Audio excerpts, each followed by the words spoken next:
nga justifier luñ lay topé nga justifier ko avec des preuves à l'appui normalement boo yee si ëllëg si dañ lay libérer.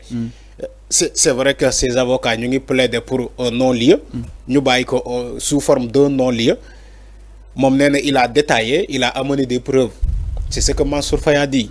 Maintenant on attend la décision de la justice. C'est le juge qui va donner la décision. Mais avant nee na prix ceeb bi. Oui. ba mu doon jëndi ceeb bi mu ngi doon jëndee à 275 000 francs le tonne. C'est après que prix bi mu avancé à 260 mu recule à quand même 250 ñu bëri jàpp ni 25 yooyu 25 francs yi moo ko teg si tonne bu nekk concrètement. Mansour aussi jàpp na ni Arfan la cour n'a jamais recommandé à ce que mu daal koy topp si kanam yoon ak war a yoon donc da ko doon defal li nga xam ne que moo di ay reprécision wala yenn si ay correction parce que y a yoo xam ne day nécessité d'une correction y a yoo xam ne itam dafay nécessité d'une poursuite exactement judiciaire Arfan naka na daal di jàngatee li nga xam ne que moo di mbir mi est-ce que tamit loolu du doon ay preuve à l'appui que ni moom par preuve de transparence moo waral moom kese moo wootee appel à candidature si marché yi nga xam ne itam dénk ko pour ñu daal ñuy jox li nga xam ne moo di ceeb bi fii Sénégal. Oui yéen a ngi fàttali ko ba ñuy topp Mansour Faye départ bi il avait reconnu que il y avait écart de procédure. C'est ce qu'il a dit hein. Il a avoué. Non Mansour Faye moo ne man maa déglu Mansour Faye man maa déglu Mansour Faye Fallou xam nga yow ndeysaan yàlla dafa la dimbali.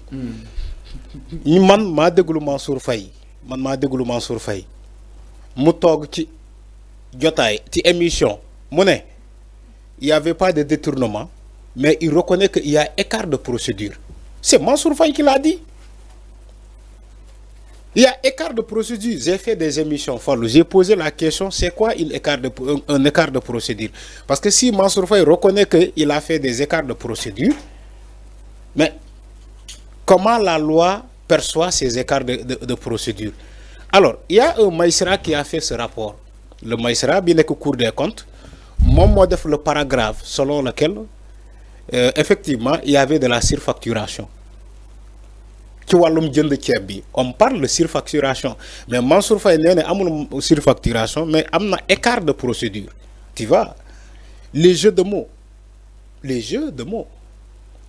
Hier, on nous dit que Mansour Faye est venu avec des preuves à l'appui que Mom de Foldara.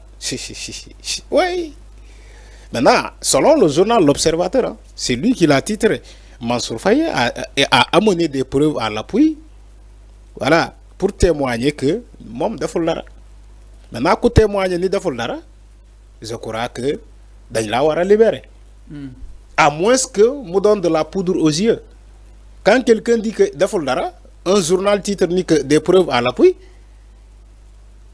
Donc, normalement, le tio Naratop, il doit être libéré. Alors, nous à quoi donc servent les bracelets électroniques? Ce fait que ni kilifa yi Arfan bëgg ñu leen takkal yooyu de li nga xam ne moo di bracelet en temps ñu daal di war a mën a leeral lépp li nga xam ni itam ñaan li nga xam ni itam moom lañ daal di leen toppee est-ce que kasa waroo nekk dernier rempart si ñoom. Oui, xam nga justice mooy joxe ces genres de commande d'assignation. Soit dañ lay takkal bracelet électronique, soit dañ lay placer sous surveillance mooy avec bracelet électronique, ou bien dañ lay yóbbu kaso mandat de dépôt direct, wala dañ lay placer sous liberté provisoire. dañ lay may liberté provisoire laa bëgg a wax. Donc loolu justice moo koy en déduire. C'est pas des gens qui vont dire la justice non bu leen yóbbu diw kaso mais takkal leen ko plutôt bracelet électronique. C'est pas des gens qui vont imposer à la justice quand même de dire que Mansour Faye par exemple dama koy takkal bracelet électronique. Massamba comment il s'appelle le gars de APR Farba Ngom dama koy takkal bracelet électronique. Non, ça ne se passe pas comme ça Fallou. Du ay nit ñooy imposer justice bi kan la war a takkal bracelet électronique ak kan la war a bàyyi. Juges yi ñoom ñooy xool selon les dossiers parce que chaque dossier ñoom dañ koy évaluer l'appréciation donc du juge, les éléments comme preuve qu'ils ont mis sur la table. Maintenant, si c'est pas favorable au juge, c'est au juge de voir quel comment dirais-je placement la lay placer sous mandat de dépôt wala mu placer la sous bracelet électronique. Il revient du sort du juge, du ressort du juge, mais pas des gens. On n'impose pas au juge ce qu'il doit faire. Non, arrêtez quand même. Quand on dit à un juge, non, diou dans quoi il le bracelet électronique. Maintenant, à quoi sert les bracelets électroniques? Donc, il faut arrêter. Quelqu'un qui dit que je n'ai rien fait, j'ai des preuves à l'appui, normalement, du fanan kaso. Warul fanan kaso. Malo la gum. Donc, tu es journaliste très non, journaliste. Ouais. Quand un journal titre, par exemple, Mansour Faye est venu avec des preuves à l'appui, normalement, Mansour, warul fanan kaso. Donc, on va libérer Mouni Bikaram. Donc, il faut faire très attention avec les titrages là. D'accord, si il détaille. Maintenant, la dernière décision revient au juge. On attend le juge. Comme on le dit avec l'euphorie, ouais, Mansour est venu avec des preuves à l'appui. On attend maintenant le juge. Il va donner la décision finale. Moi, nous attendons que le juge.